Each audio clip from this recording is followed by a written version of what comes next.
Hindi ako makahinga dahil sa sipon na to. Kailangan mo ba ng bimpo, Hori? Salamat. Heto. Sabihin mo pag gusto mo ng tuyong bimpo. May dala rin pala akong energy drink. Panaginip ba to? Bakit nandito ka? Ha? Tumawag si Sota sa akin kanina. Baka raw mamatay ang ate niya kaya pumunta ako.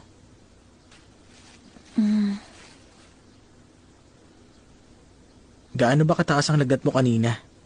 Kumusta ka? 38. Huh? Nasa siguro 37 Celsius. Uminom ka na ng gamot? Oo, bago matulog. Okay. Sige. Mabuti pa, magpalit ka ng pambahay. Hori? Bakit? Ha? Saan ka pupunta? Saan? Doon sa kusina nyo. Saan ka pupunta?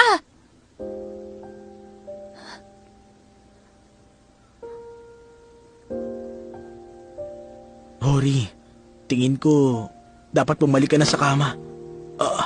Saan ka pupunta? Kyoko, hindi ba matapang kang bata noon pa man? Pasensya na kung palagi kang iniiwan ni Mama. Okay lang po. Wala po si Papa rito ngayon at alam ko pong mahirap ang trabaho niyo, Ma. Hindi naman na po ako bata. Ayos lang ako. Mag-iingat po kayo, Mama. Pero bakit? Bakit palagi ka nalang wala? Wala ka lagi rito. Saan ka pa pupunta?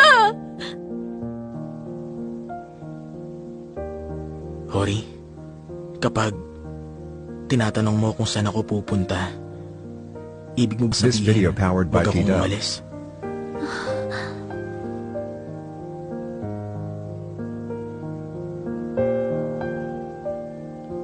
Saan ka pupunta? Hindi ako aalis sa tabi mo. Hanggat sabihin mong ayaw mo na at hindi mo na ako kailangan o nagsasawa ka ng kasama ako. Hanggat hindi mo ako pinapalayo, dito lang ako sa tabi mo.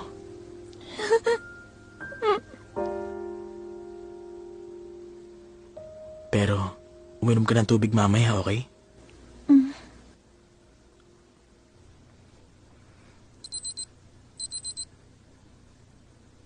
Okay, papasok na ako. Tumawag na ako kanina sa mama mo at naipaalam ka na rin ni Ishikawa.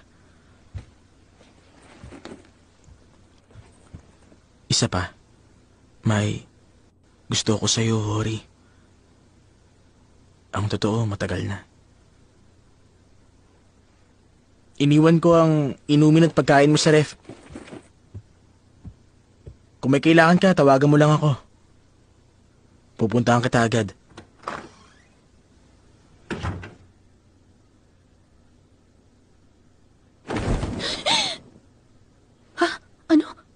Anong sinabi niya? Sa sobrang gulat ko, nawala ata ang lagnat ko. Bakit? Bakit niya sinabi sa akin yun sa ganung paraan? Alam niya na magising pa ako, di ba?